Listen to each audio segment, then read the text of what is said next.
레슨 진행하겠습니다. 레슨은 강의라 생각하지 마시고, 여러분은 이제 제가 이제 강의란 용어도 안 쓰는 이유가 여러분들 다 갖춰진 분들이고, 예비 변호사이기 때문에 갖춰진 분들을 이제 이렇게 좀 일구어 드린다.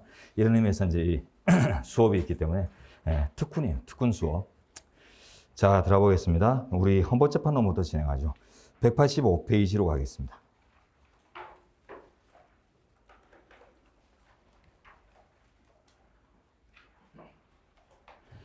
자, 오늘 강의반 첨삭반 공통 주제였습니다. 자, 이걸 이제 다뤄보죠.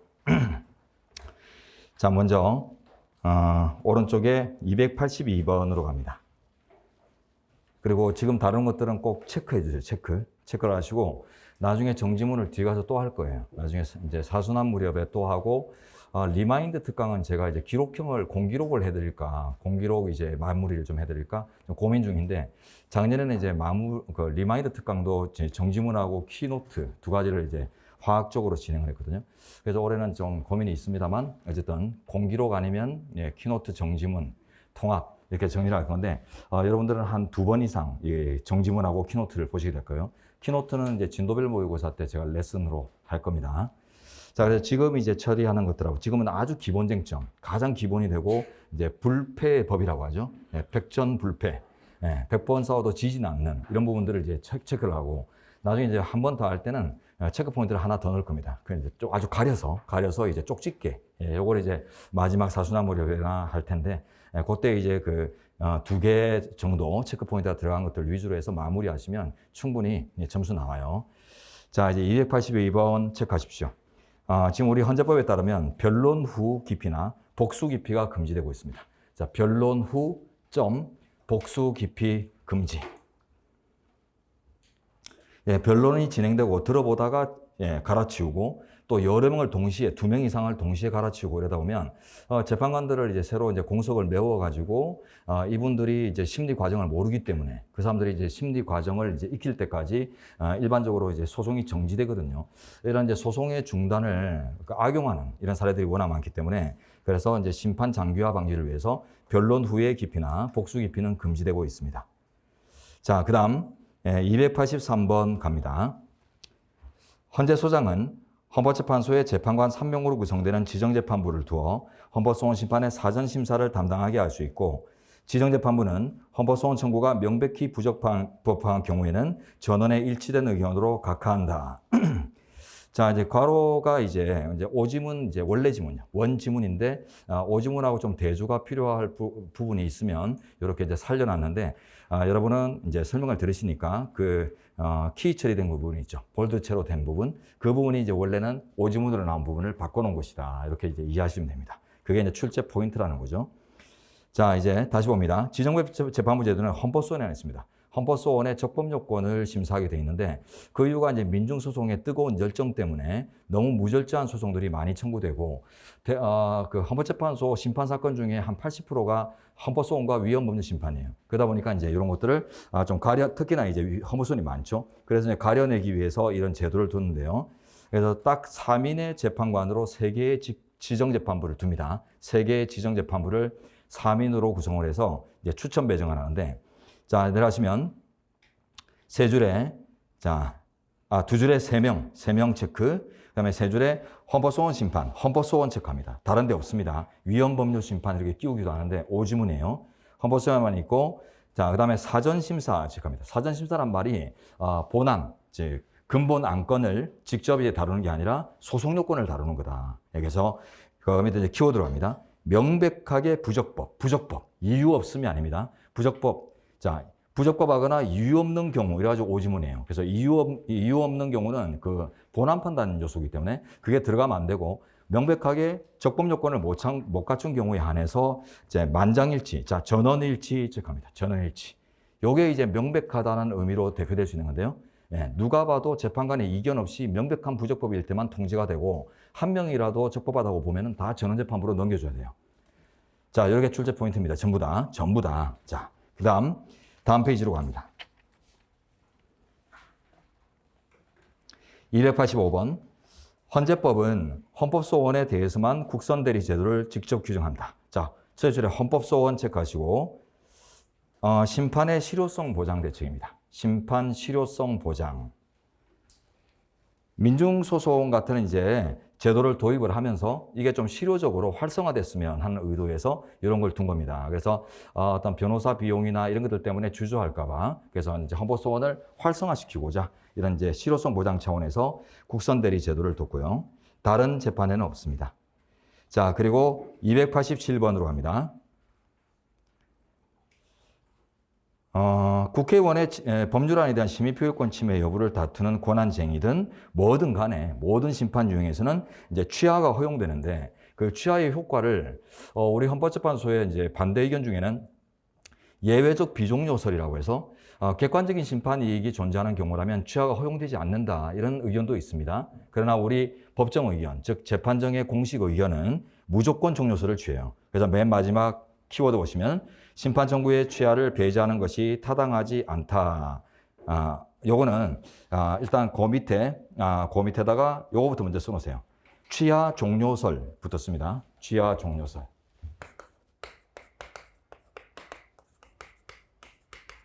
무조건 종료설이에요. 우리 판례는. 그래서 예외적인 비종료 이런 것들이 없습니다.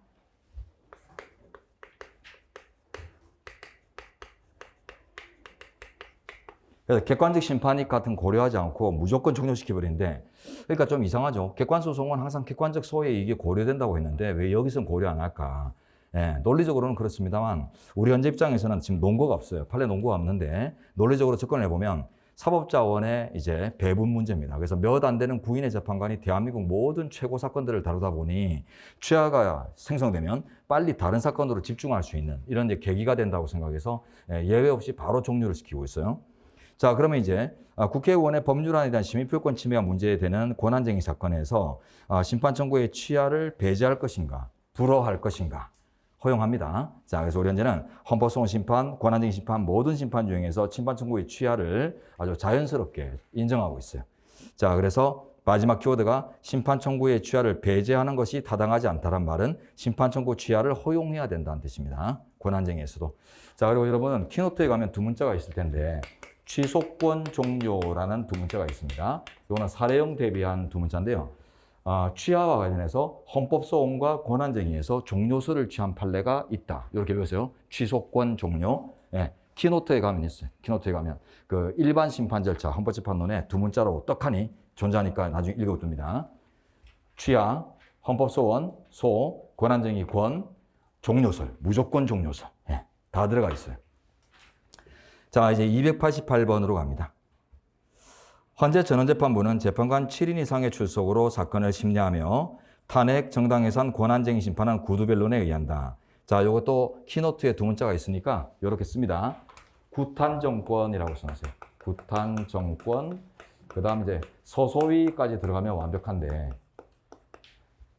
구두변론 사유, 구두변론 유형, 탄핵, 정당해산, 권한쟁의는 구두변론을 진행합니다. 예, 이게 원칙이에요. 심리의 효율성 측면에서 당사자들의 얘기를 들으며 심리하는 게 훨씬 재판의 효율이기 때문에 이게 원칙인데 다만 헌법소원 심판과 위헌법률 심판은 서면 심리를 원칙으로 하고 예외적으로만 변론이 가능하도록 하거든요. 이걸 뺀 이유가 뭐죠? 헌법소원과 위헌법률 심판이 심판사건의 대다수를 차지한다.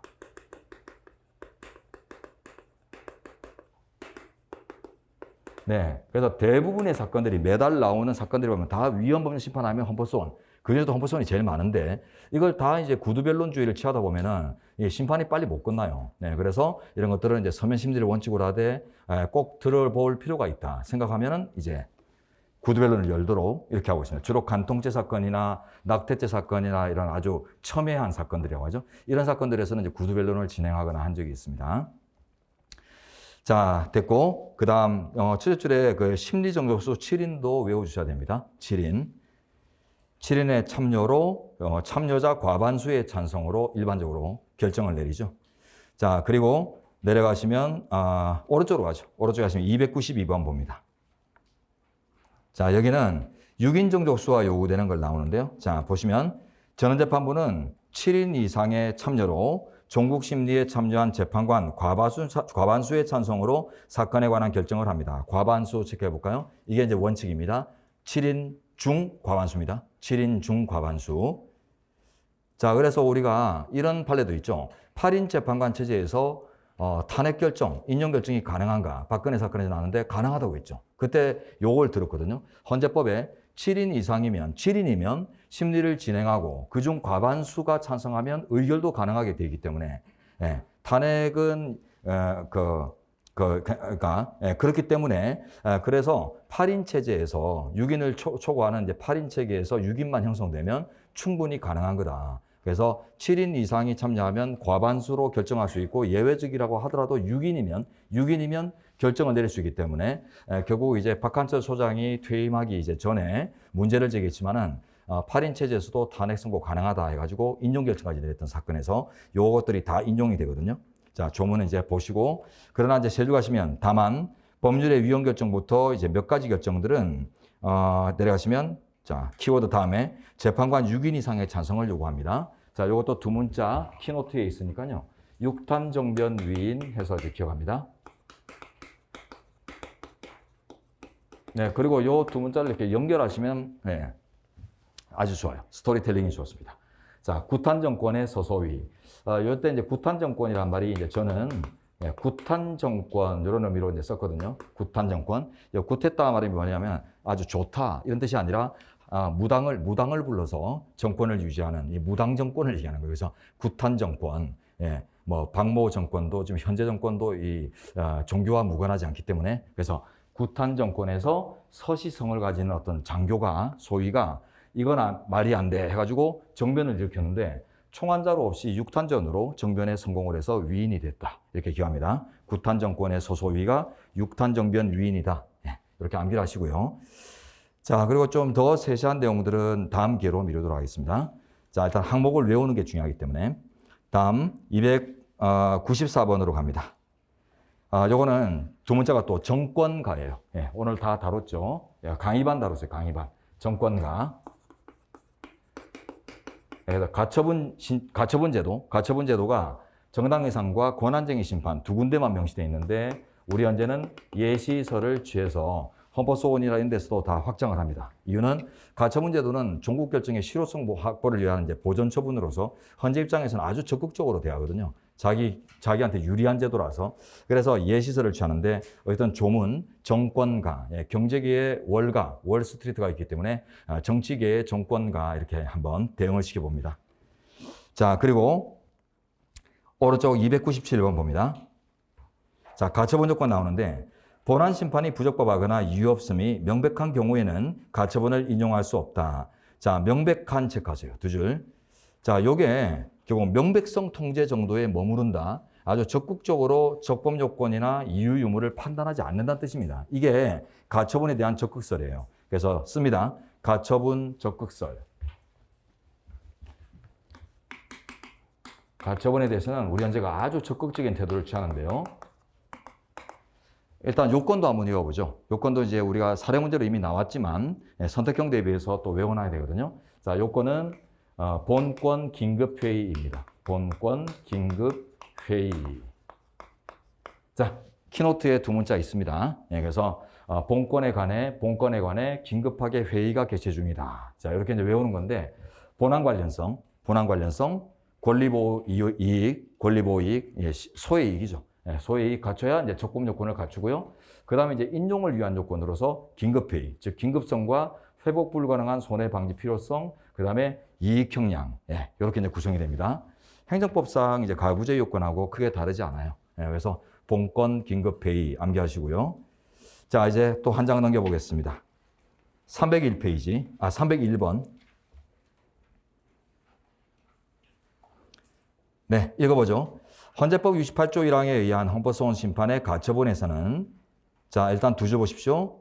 헌법소원에도 가처분을 허용하겠다는 취지죠. 그래서 가처분은 명시 규정이 헌법소원에는 없어요. 정권가이지만 헌법소원에도 예시설을 취해서 확장한다는 것이 지금 전제되고 있고요. 자, 그 다음 그 옆에다 써놓으세요. 두 줄 근처에다가 예시설, 가처분 예시설. 그래서 이제 헌법소원에서도 우리 현재가 인정하고요.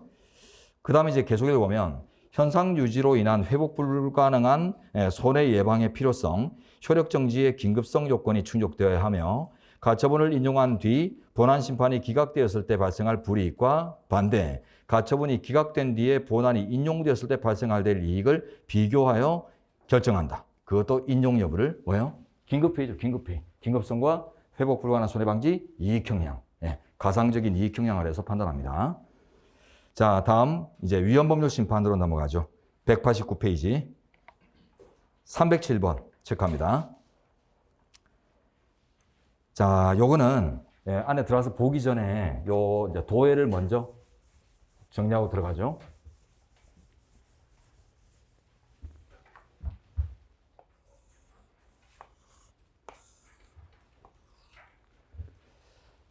네, 법률의 형식이나 절차를 거친 게 아니지만 준 법률, 즉 실제 의미의 법률로 볼 수 있는 거가 문제되는 쟁점이 있는데 이 쟁점은 상당히 이제 어려워요. 긴급조치 사건도 있고 민법 관습법 사건이 있는데요. 그러니까 유신헌법상의 긴급조치 그리고 구민법상의 관습법 이게 이제 남존여비 관습법이거든요. 출가한 여성들은 호주 승계나 상속 분배를 못 받도록 하는 이런 출가 외인 조항이 있었어요. 이게 이제 문제가 됐었는데 실제 이제 그 정확한 판단은 못 나오는데 그 요건을 못 갖추는 바람에 판단은 못 나오는데 그 대상적기에 관련된 판단은 있어요. 자, 보시면 긴급조치에 대해서 자, 우리 대법원은 국회 관여서를 취합니다. 법률의 형식이나 절차를 거치지 않은 것이지만 법률에 준하는 걸로, 즉 실적 의미의 법률로 인정되기 위해서는 국회의 관여가 있을 때만이다라고 해서 이제 법률 제정권자인 국회의 관여가 있냐 없냐로 판단을 해요. 법률적 효력을 부여할지 말지를. 자, 근데 우리 헌재는 반대로 그런 이제 절차가 아니라 실제 이제 담는 효과가, 거기서 담는 효과가 문제되는 효과가 법률로서 할 수 있는 일을 담았는가 아닌가로 구분해요. 그래서 법률 효력설이라고 하는데요. 법률이 가지는 효력을 담고 있는가 아닌가. 자, 긴급조치는, 유신헌법상 긴급조치는, 자, 국회 관여가 전혀 없었죠. 국회 관여 없이 독재권입니다. 사전동의나 사후 승인 이런 것들이 없었거든요. 자, 그러니까 대법원 판례 입장에서 본다면 법률이 아닌 거죠. 법률적 효력을 인정할 수 없다. 그러니 명령규칙에 해당하여 우리가 심사할 대상이다. 독자적으로 위헌심사에서 위헌결정까지 내렸습니다. 명령규칙 심사로 왔어요. 자, 그런데 다 봅니다. 긴급조치는 이제 판례에 따르면, 헌재에 따르면은 얘가 담는 내용을 보면 국민의 표현의 자유나 단체 행동이나 여러 가지 기본권을 제약하는 내용을 담거든요. 인권 제약의 내용을 담고 있다. 자, 그래 보면은 어때요? 우리 헌법상 국민의 권리를 인권을 제한할 때는 법률에 근거해야 되죠. 37조 2항. 그래서 국민의 모든 자유와 권리는 필요한 경우에 하나여 법률로서 제한할 수 있다. 그래서 인권은 법률로서 취급할 내용이기 때문에 그 내용을 대조하면 법률적 효력을 가진다. 그래서 우리가 심사한다 해가지고 독자적으로 위헌 결정을 내립니다. 위헌 결정이 따로따로 나와 있어요. 그 다음에 이제 민법관습법 보시면 일단 관습법도 국회의 관여를 통해서 형성되는 규범이 아니죠. 그래서 판례를 통해서 사법적으로 확인되고 이런 것들이지 뭐 국회가 이거 관습 인정 이래가지고 인정되는 게 아니란 말이에요. 그러면 이제 대법원 판례에 따르면 법률적 효력을 못 가집니다. 그러나 그 담고 있는 내용은 딱 보면 어때요? 민법이라는 법률이 담아야 될 내용을 보충하고 있는 거죠. 관습이. 관련 법률이 없는 동안. 자, 그래서 법률을 보충하는 내용을 담았다. 이런 의미에서 본다면 결국은 이제 뭐예요? 법률이 담아야 할 효과를 내용으로 삼고 있기 때문에 법률적 효력을 가진다라는 게 우리 판례입니다. 자, 그래서 이제 이 부분을 보시면 되고 긴급조치는 저 앞에 통치구조 대통령 파트 가면 또 볼 거예요. 한목에 처리합니다. 자, 이제 307번 들어보세요. 이건 아주 어려운 건데 잘 보세요. 헌재는 민법 시행 전에 상속을 규율하는 법률이 없는 상황에서 재산상속에 관해서 적용되던 관습법, 즉 남존여비 규정이 있었다고 했죠. 관습법 체크합니다. 비록 형식적 의미의 법률은 아니지만 실질적으로 법률과 같은 효력을 갖는 것이므로 위헌법률 심판의 대상이 된다고 판시하였다. 됐죠? 법률적 효력은 대법원은 부정하고 헌재는 인정합니다. 자, 다음 310번으로 갑니다. 한정위헌 청구 또는 법률 해석의 청구가 되는가 우리 헌재가 인정하는데요. 첫 줄, 헌재는 한정위헌 청구는 원칙적으로 적법하나 다만 헌재법의 재판소송 금지 규정을 이제 고려합니다. 개별 구체적 사건에서 단순히 법률 조항의 포섭이나 적용 문제를 다투는 헌법소원 청구는 여전히 허용되지 않는다라고 하는데 한정위헌 청구 또는 이제 다른 말로 법률 해석의 청구라고 하는데요.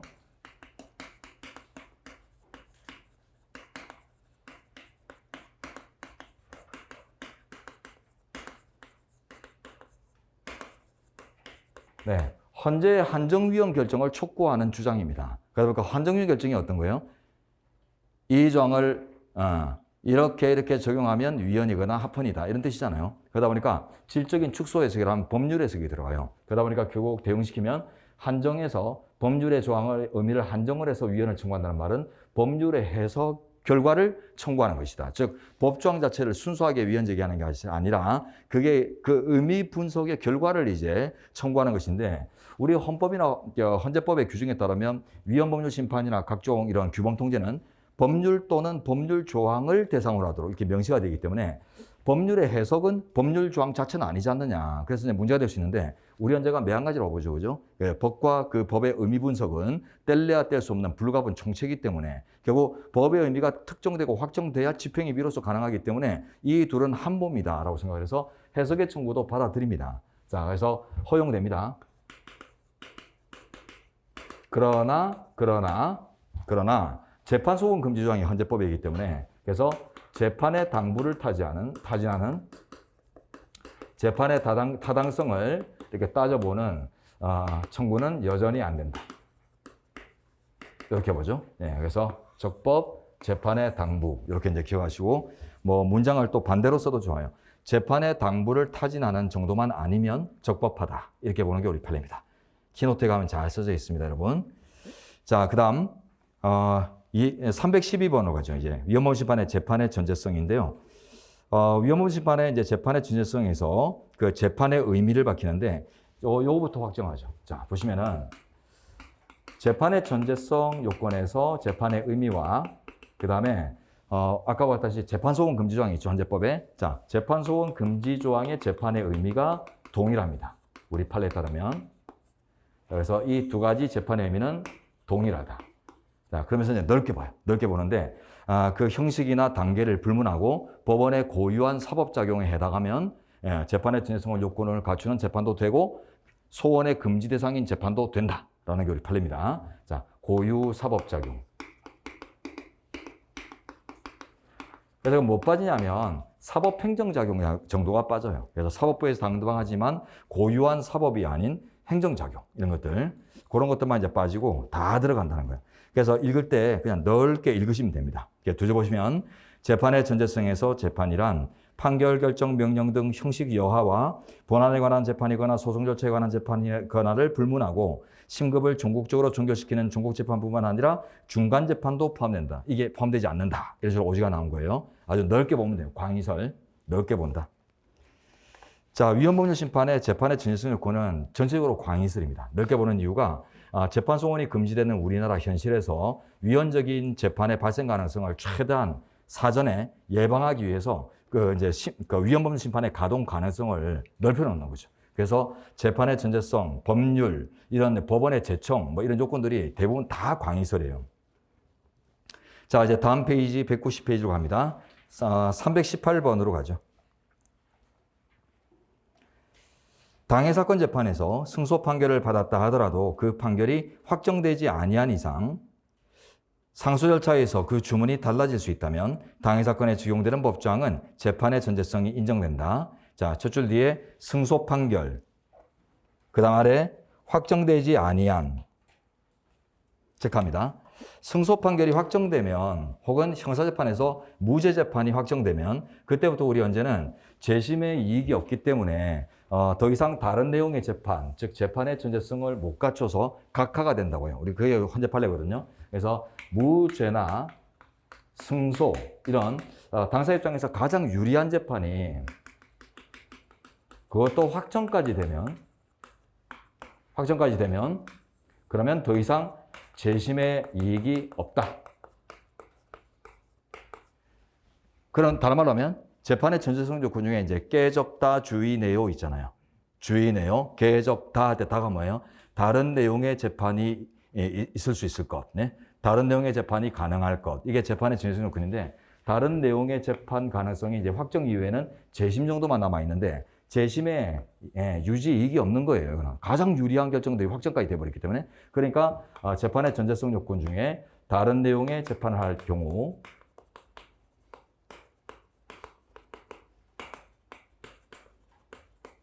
이걸 충족을 못합니다. 그래서 이제 바로 각하를 시켜버립니다. 우리 판례는.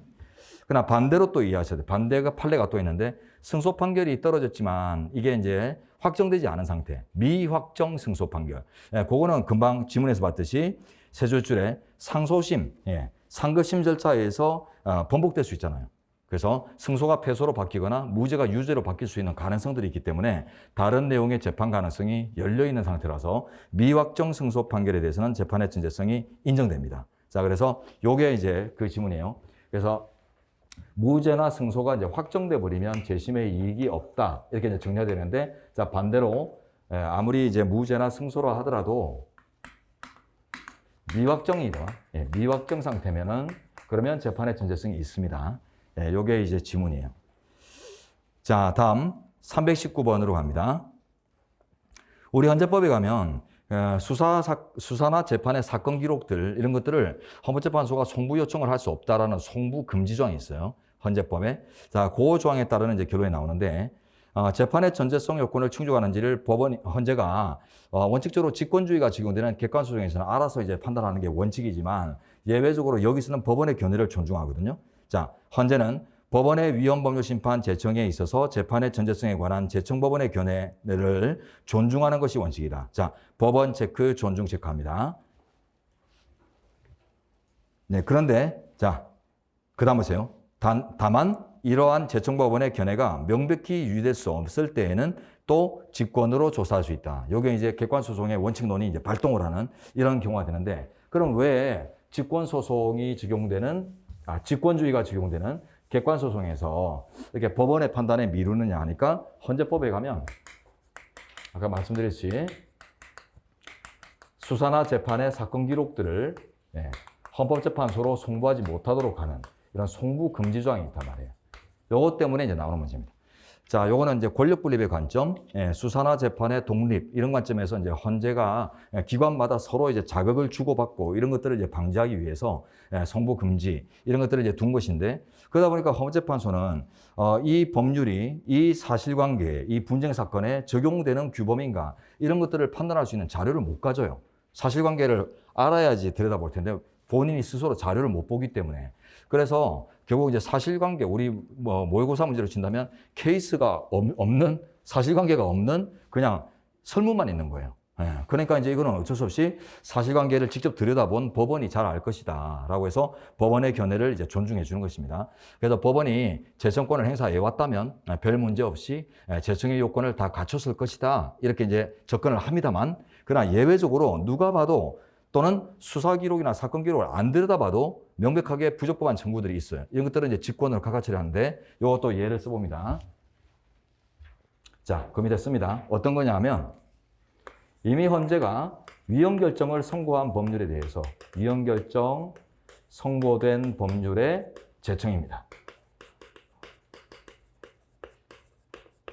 이런 것들은 이제 직권 각하시켜요. 자, 이게 뭐예요? 헌재가 들여다봤잖아요. 헌재가 이제 그 법을 이미 들여다보고 위헌 폐기 결정까지 내려줬는데 다음날 법원에서 또 쓰레기로 만들어주세요. 또 청구가 또 들어온 거예요. 그럼 이거는 이제 헌재가 사건을 자신이 직접 다뤄봐서 알기 때문에 이런 거는 이제 이미 폐지되었다. 이미 폐지가 되었으니 다시 쓰레기로 만들 이유가 없다 해서 직권 각하를 시킵니다.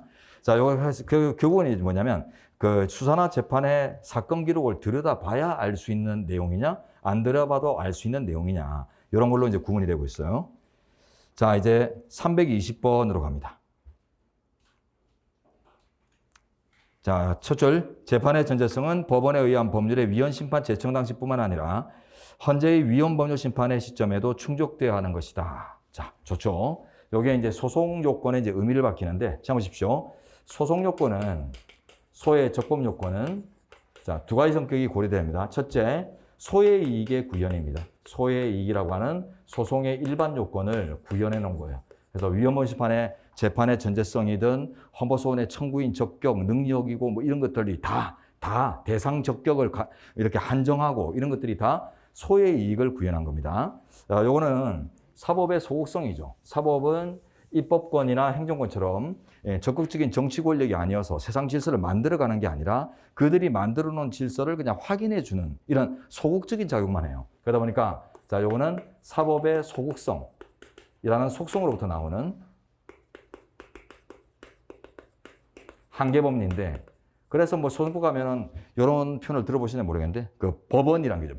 법 영역에 명언이 있는데, 이익 없으면 소 없다. 이런 표현들을 쓰거든요. 그래서 그 소송법 기본서 같은 데 가면 그런 거 나오죠. 그래서 이익 없으면 소 없다. 이 말이 소극적인 자세. 그래서 우리가 다룰 이익이 있을 때만 심판을 진행한다. 예, 이런 것들인데요. 그러다 보니까 이제 다 소의 이익의 구현이다라는 측면에서 재판의 전제성, 뭐 대상인 법률의 의미 이런 것들을 다 이제 기준을 갖고 접근하시면 쉽게 좀 이렇게 정리가 됩니다.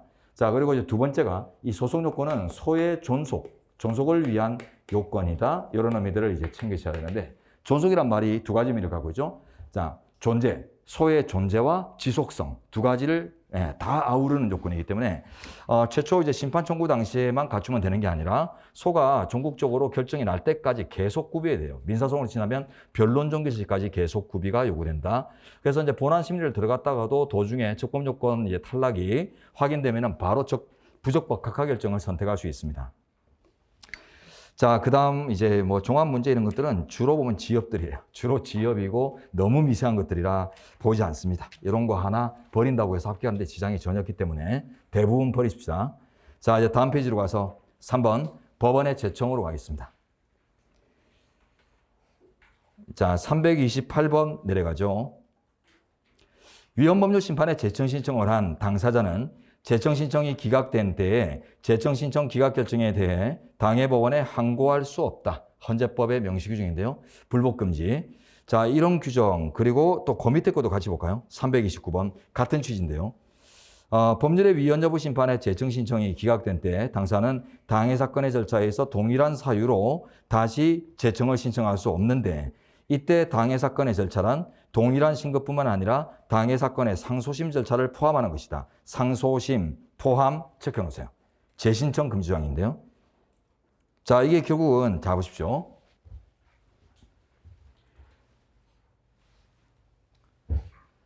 자, 위헌 제청 신청을 했습니다. 소송의 당사자가.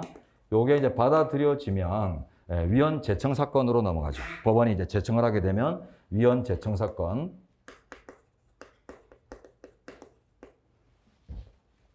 인용하면 자,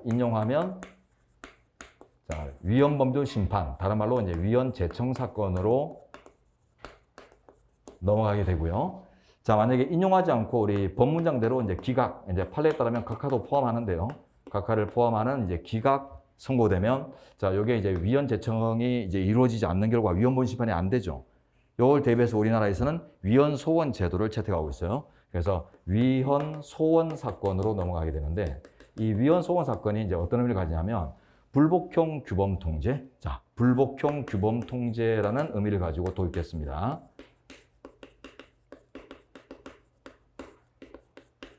네, 그래서 이제 본래적 규범 통제인 위헌 법률 심판이 가동되었으면 좋을 텐데, 법원이 하자를 인정하지 않아서 재청권을 행사하지 않아서 바로 이제 심리를 진행해야 될 때, 이때 이제 자칫하면 어때요? 위헌적인 재판, 당사자가 하자가 있다고 주장을 했는데 그대로 적용되어서 위헌적인 재판이 만들어질 가능성이 높죠. 그래서 재판 소원이 금지되고 있는 우리나라에서 어떤 대안이 필요하기 때문에 이게 이제 대법원하고 딜한 거예요. 대법원이 어디 감히 재판을 소원으로 다뤄. 그걸 다루면 헌법재판소가 헌법에 없는 제4의 최고 권력기관이 되는 것이라 인정할 수 없다. 반발을 하니까 헌법소원 제도를 도입을 하면서 그럼 재판 소원 안 할게. 떼주고 대신에 위헌 소원할게. 이렇게 이제 빅딜을 한 거예요. 그 빅딜로 만들어진 게 이제 재판 소원 금지 및 위헌 소원 제도의 채택인데요. 이게 이제 불복형 의미를 가진다는 거예요. 그러다 보니까 자, 위헌 제청 기각에 대해서는 이제 만약 이런 제도가 없다면 원칙적으로 국민의 재판 청구권을 보장하자 치면은 불복이 가능해야 되겠죠. 그죠? 27조에 따라 재판 청구권이 있으니까 그걸 고려하면 당연히 이제 불복이 가능될 텐데, 이런 여기에 이제 불복을 다 흡수하는 거예요. 법원을 대상으로 하는 불복을 법원을 대상으로 해야 될 각종 이제 불복 요소를 위헌 소원이 흡수하게 됩니다. 그래서 헌재가 옆에서 따로 돌봐주는 이런 내용으로 이제 구성이 됐거든요. 자, 그러다 보니까 자, 불복 요소가 위헌 소원으로 다 흡수되고 법원을 대상으로 하는 불복은 다 금지되게 돼 있어요. 그래서 328번 보면은 키워드 당해 법원에 항고할 수 없다라고 규정되어 있습니다. 또한 329번 내려가면 똑같은 취지인데요. 키워드 329번은 그 옆에 써놓으세요. 재신청 금지라고 씁니다. 재신청 여기 써드릴게요. 그래서 불복이 이제 흡수되기 때문에 법원을 대상으로 하는 이제 항고나 그 다음에 이제 재신청 이런 것들이 이제 금지됩니다. 금지되고 이제 위헌 소원을 제기해서 그 불복적인 이제 의미를 위헌 소원을 통해서 이제 확보하도록 이렇게 만들었거든요. 그러니까 항고 금지되고 재신청 금지되는데 이때 자 다시 키워드 봅니다. 329번. 동일한 신고뿐만 아니라 당해 사건의 상소심 절차를 포함해서 전체적으로 한 번만의 기회만 주어진다. 이 말이 상소심 제기를 해놓고 상소심에서 또 위헌 제청 신청을 하겠다. 예, 이런 시도들을 그냥 받아들이게 되면 이게 여백에 써보세요. 이 결국 또 실질적인 불복의 의미를 가지잖아요. 그죠? 원심에서 했던 상급심에서 하든 똑같은 사유로 다시 제청 신청을 한다는 것이 전체적으로 다 불복의 의미를 가지거든요. 그래서 실질적 불복 의미 동일합니다. 동일. 예, 그래서 상소심을 포함한 전 절차에서 한 번의 재청 신청만 보장하고 그에 대한 이제 불복의 의미를 가지는 동일한 사유의 재신청은 이제 위헌 소원으로 이행을 하라. 이렇게 이제 만들어 놨습니다. 자, 그다음 로마자 2번의 위헌법률 심판의 결정행은 됐고 로마 3으로 가서 332번 보죠. 자, 이거는 두 문자 외워야 됩니다. 인권 위기 써놓으세요. 인권 위기. 그래서 이제 기속력 조항이 헌법소원의 인용 결정, 권한쟁의 심판의 각종 결정, 그 다음에 법률의 위헌 결정, 세 가지에 명시되고 있다. 예. 암기. 자, 그리고 이제 335번으로 갑니다. 네, 이것도 오늘 다른 걸로 봐야 되겠죠. 자, 헌재의 위헌 결정에 소급표를 인정할 것인가의 문제는 특별한 사정이 없는 한 헌법 적합성의 문제라기보다 입법 정책의 문제에 불과하다. 헌법 적합성, 입법 정책 체크해봅니다. 헌법 적합성은 이제 다른 말로 하면 그 위헌 여부의 문제라고 또 표현하기도 해요. 우리 헌재가 위헌 여부 또는 헌법 적합성 문제 이렇게 표현하는데 그 위쪽에 한번 써보시면 좋겠습니다. 자, 헌법에 적합하냐, 적합하지 않느냐.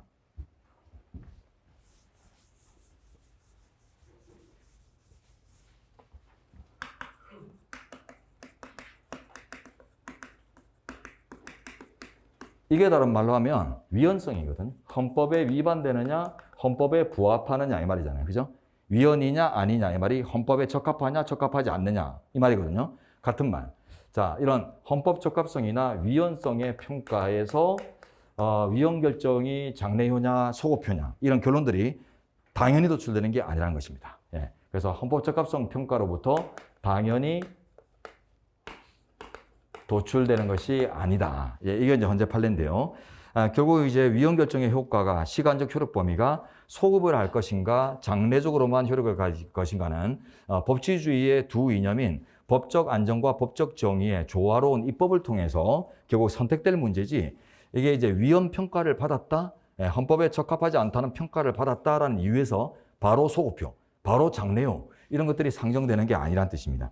그래서 내주를 하시면 단지 입법 정책의 문제에 불과하므로 형벌법규에 대한 위헌 결정의 경우를 제외하고 법적 안정을 더 높이 평가한 입법자의 판단은 그 자체의 위헌의 문제는 없다라고 하거든요. 자, 다시 법적 안정성 체크하세요. 형벌조항은 예외적으로 소급표를 도입했습니다. 헌재법 47조에서. 그러나 형벌조항 외에 나머지 조항들의 위헌 결정은 전부 장래적으로만 무효가 되도록 했거든요. 자, 장래 무효가 법적 안정이에요. 소급표가 법적 정의. 장래효 법적 안정, 소급표 법적 정의. 자, 시험 보시면 비형벌법규의 위헌 결정은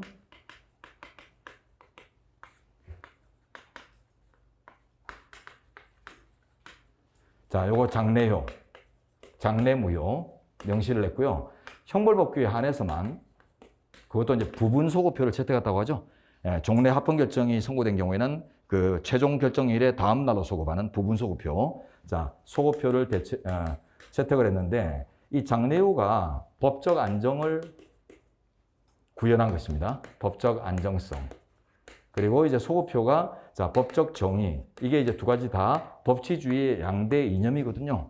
그래서 우열을 가릴 수 없는 법치주의의 양대 이념의 이제 조화로운 적용 문제이기 때문에 헌법 적합성 또는 위헌성 평가에서 당연히 도출되는 문제가 아니다라고 했습니다. 둘 다 대등하기 때문에 대등한 가치여서. 자, 어쨌든 형벌은 어때요? 아주 가혹한 낙인 효과를 찍죠. 예, 가혹한 주홍 글씨, 예, 이런 낙인 효과를 발생시키기 때문에 그 침해성이 누가 봐도 농후해요. 그래서 이제 이런 농후한 침해성을 가지는 그 대표적인 국가작용은 소급적으로 없었던 거로 봐주는 것들이 법의 정의로운 실현이다라고 이제 본 것인데, 그 외 나머지는 이제 사회의 안정, 사회 질서의 안정을 위해서 소급하지 않도록 규정을 둔 거예요.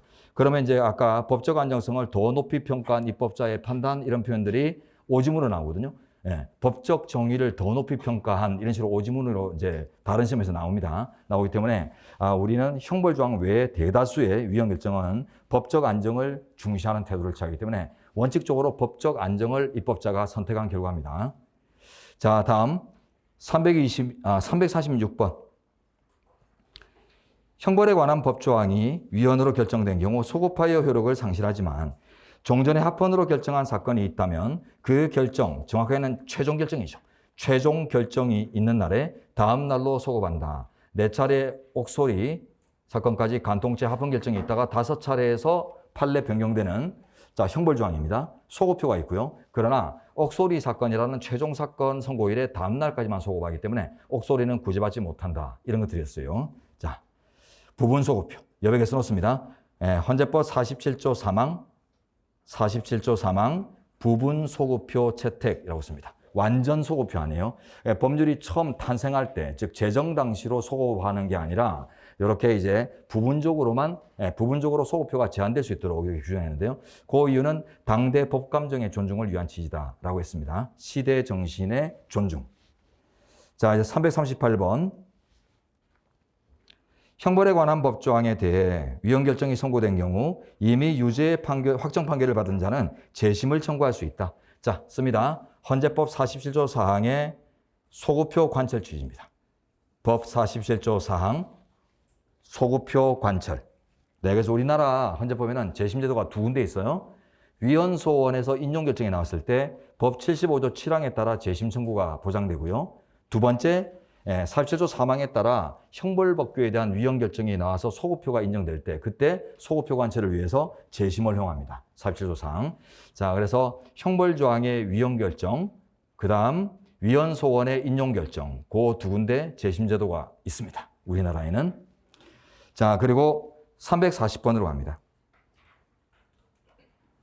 불처벌의 특례를 규정한 법률조항이 형벌에 관한 것이기는 하지만 위헌 결정의 소급표를 인정할 경우 오히려 형사처벌을 받지 않았던 자들에게 불이익을, 그것도 엄청난 불이익을 미치게 되므로 위헌 결정의 소급표가 인정되지 않는다. 자, 좋습니다.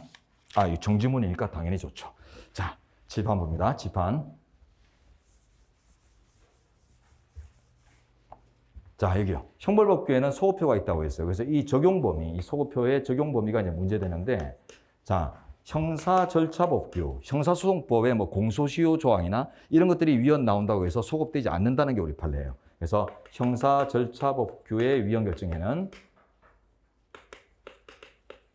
적용이 안 되고요. 그럼 두 번째, 불처벌 특례를 두었던 조항이 위헌으로 선고된다고 하더라도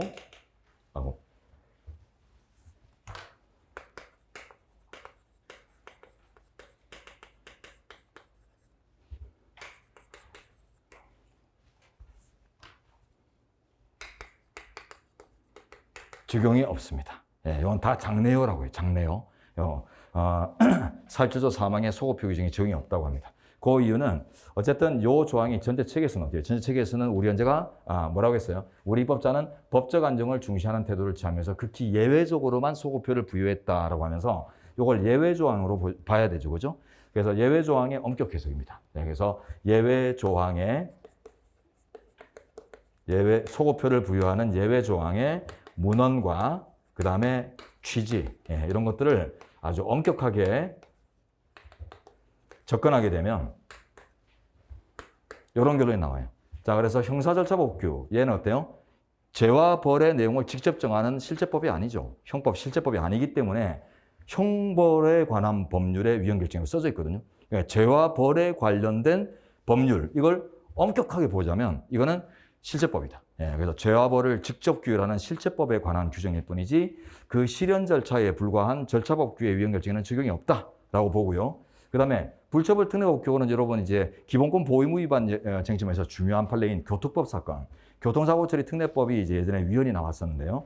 그게 불처벌 특례를 뒀거든요. 그래서 종합보험이나 이런 데 가입되어 있는 교통사고 가해자들은 그 돈으로 충분히 이제 피해 배상이 가능한 종합보험에 가입되어 있다면 기소를 금지하는, 그래서 전 국민의 이제 전과자와 자동차 문화의 대중화 때문에 나온 겁니다. 그래서 자동차가 집집마다 있다 보니까 오늘 내가 치워서 피해자지만 다음날 운전하다가 내가 가해자가 될 수 있고, 그게 이제 쌓이다 보면 전 국민들이 전과자가 되는 이런 문제가 생기기 때문에 종합보험 등에 가입되어 있는 그 경우에 사고 차량의 가해자는 기소를 못하도록 해서 손해배상으로만 끝내려고 했던 이런 이제 조항이 일부 위헌이 나왔어요.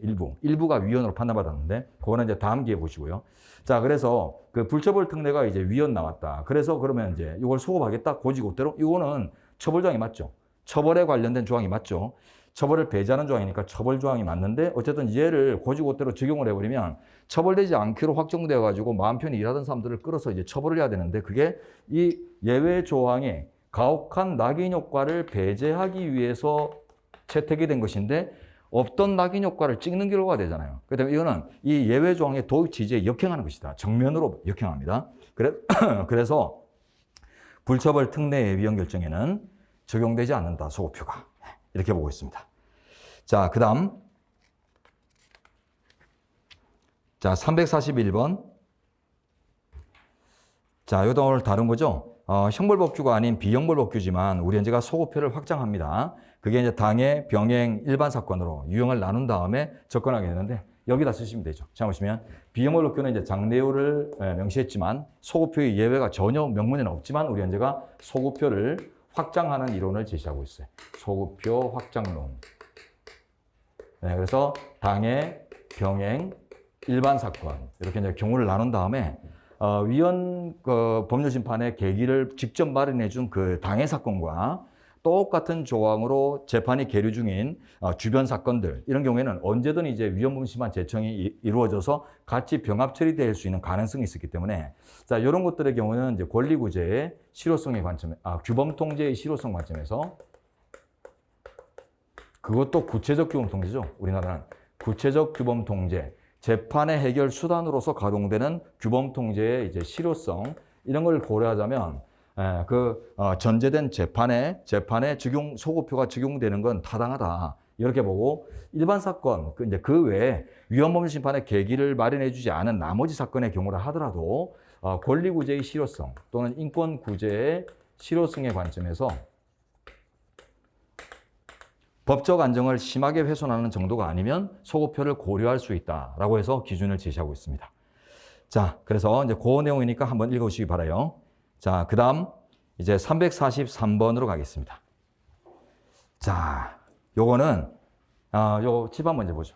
소급표를 이제 확장하죠. 그러나 이 확장에 대해서 또 제한론이 나옵니다. 확장론과 제한론. 제한론이 나오는데 그거는 이제 뭐냐면 기판력이나 행정처분의 불가정력이나 이런 넓은 의미의 확정력이 발생한 사안들.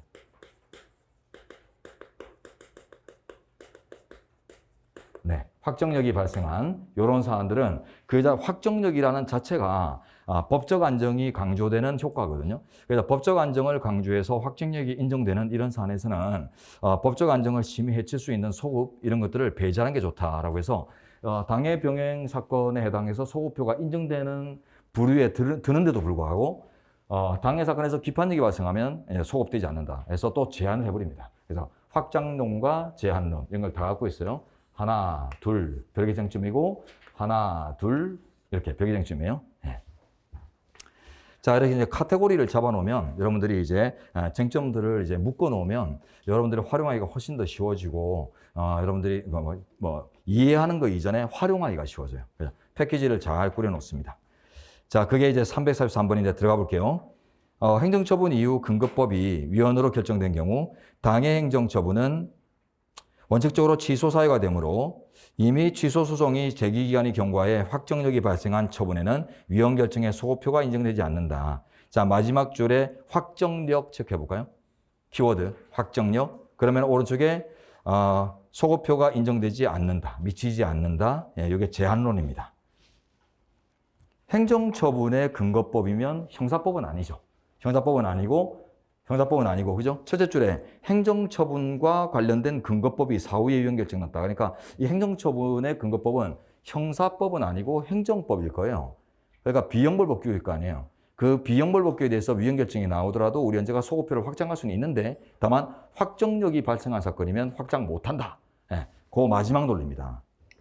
자, 다음 345번으로 가죠.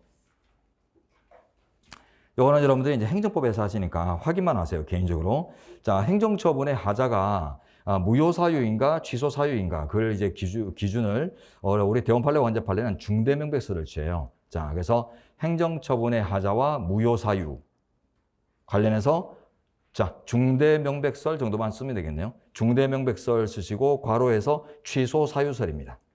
그래서 행정처분 이후에 근거법의 위헌이 나왔다면 결국 이제 근거법의 하자가 확인됐다면 결국 이제 그 행정처분도 하자 있는 처분으로서 취소나 무효가 문제될 텐데 그러나 이제 중대명백설에 따르면 근거법이 폐지됐다는 하자는 상당히 중대한 건 맞는데 다만 그 행위 당시에 처분 당시에 그게 명백한 건 아니다. 오늘 우리 첨삭반은 해설에서 봤어요.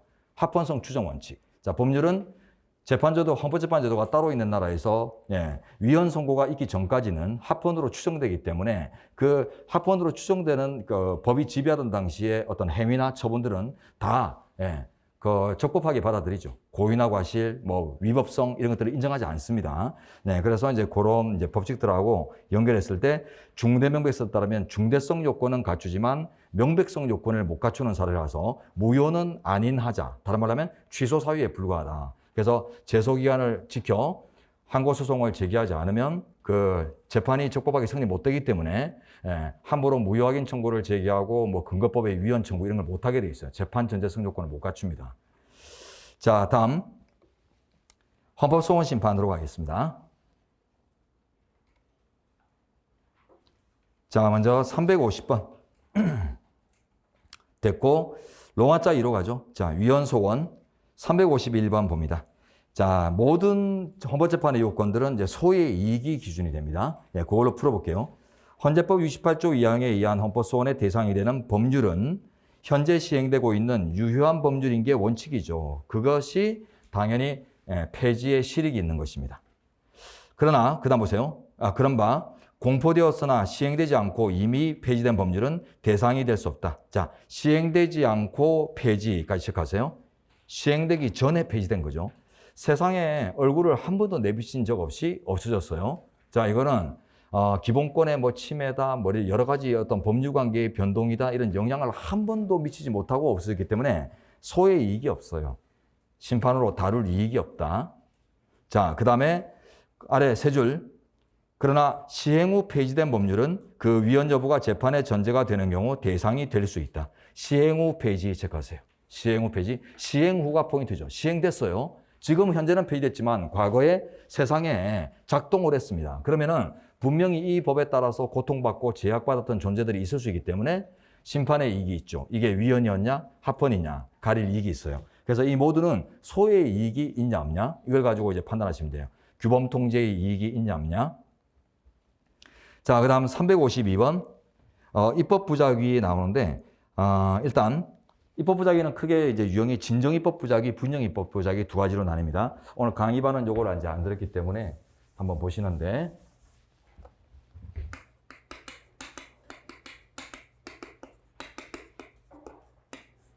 자, 진정한 입법 부작위와 부진정한 입법 부작위로 우리 헌재가 구분을 하는데요.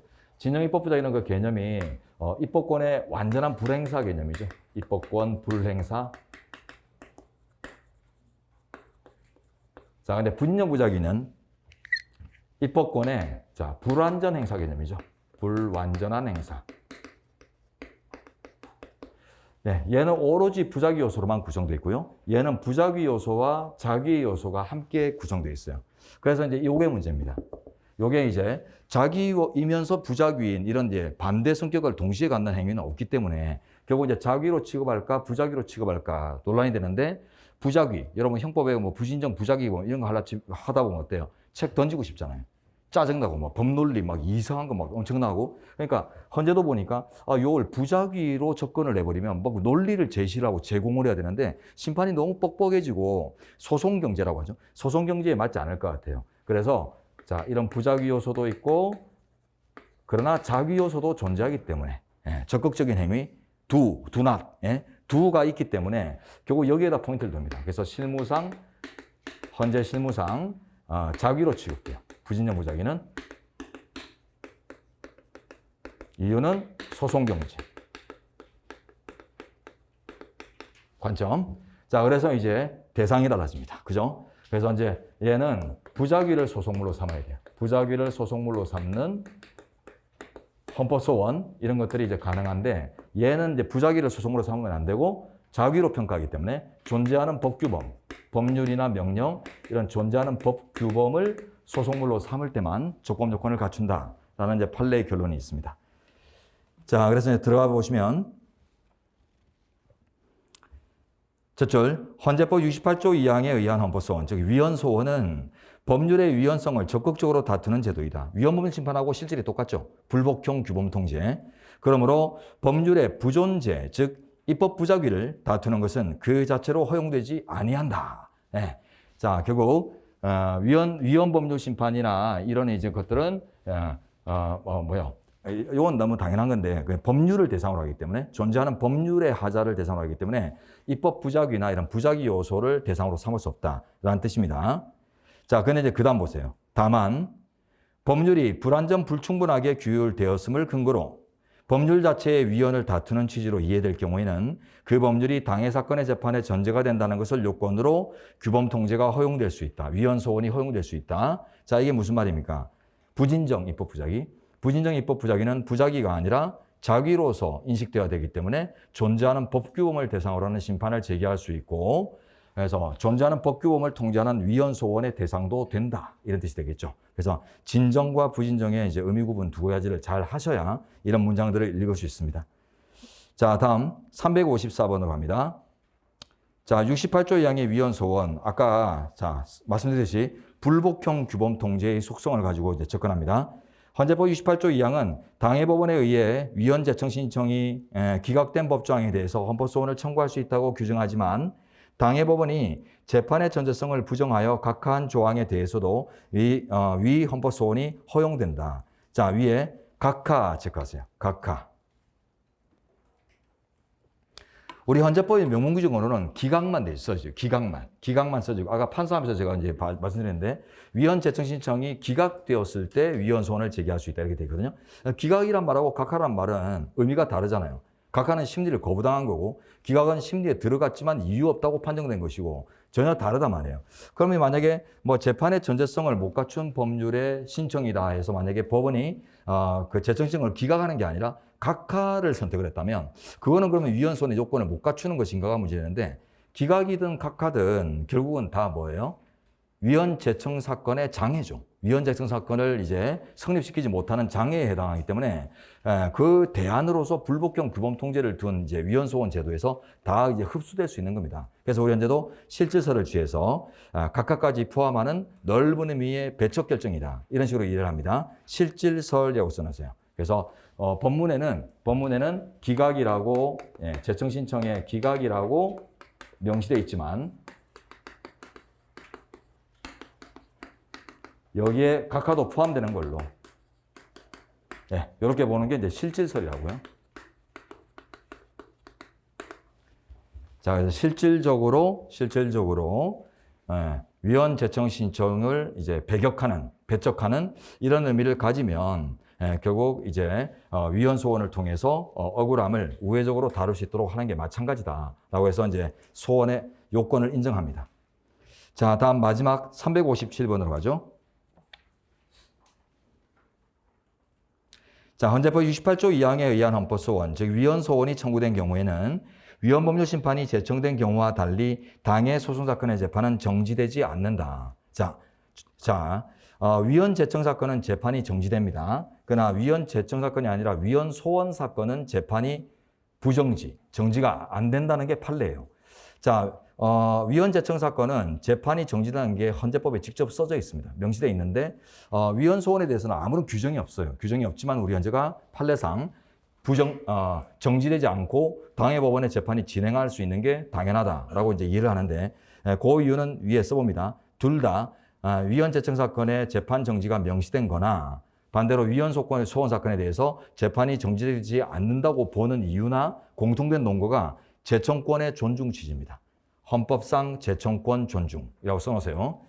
그래서 우리 헌법에서부터 법원에 재청 권한을 줬기 때문에 문제 제기할지 말지 권한을 줬기 때문에 우리 입장에서 하자가 있어 보인다라고 해서 위헌 부분 심판을 제청을 했다면 그런데도 불구하고 하자 있는 법을 가지고 심리를 진행해라 하는 것들이 재청권자의 판단을 무시하는 결과가 되기 때문에 정지 효과를 뒀다는 겁니다. 반대로 위헌 소원의 경우는 법원이 우리 입장에서는 하자가 전혀 발견되지 않으니까 빨리 심리를 진행하고 싶다 하는데 재판이 정지되어야 된다. 이러면은 또 재청권을 무시하는 결과예요. 그래서 정지에 관한 규정을 두지 않은 것이고 그 결과가 당연히 재판 부정지다. 이렇게 보는 게 우리 판례입니다. 자, 다음 358번. 그렇지만 이제 문제가 되는 게 위헌 소원을 제기했을 때는 재판이 정지되지 않기 때문에 당해법원의 재판과 헌법 소원, 그 위헌 소원 두 가지가 이제 병행 진행되죠. 같이 진행됩니다. 그러면 법원의 재판이 먼저 확정돼 버릴 수 있는 이런 위험이 나오고 법원의 재판이 확정돼서 종결돼 버리면 제일 문제가 뭐냐면 위헌 소원의 적법 조건인 재판의 전제성이 그때부터 요건을 못 갖추게 돼요. 당해법원에 적법하게 계류 중일 것, 계류 중. 이 요건을 못 갖추기 때문에 우리 헌재가 심리를 하다가 각하를 내려야 될 수 있는 위험이 있다고요. 그래서 우리 법률이 또 대안을 제시했죠. 그게 358번입니다. 헌재법 68조 2항에 따른 헌법소원이 인용된 경우에는 인용 체크합니다. 동법 제75조 7항에 따라 당해 사건이 법원에서 이미 확정되더라도 재심을 통해서 구제받을 수 있다. 자, 재심 체크하세요. 75조 7항 잘 확인합니다. 우리나라의 재심 제도는 헌재법에 2개 있어요.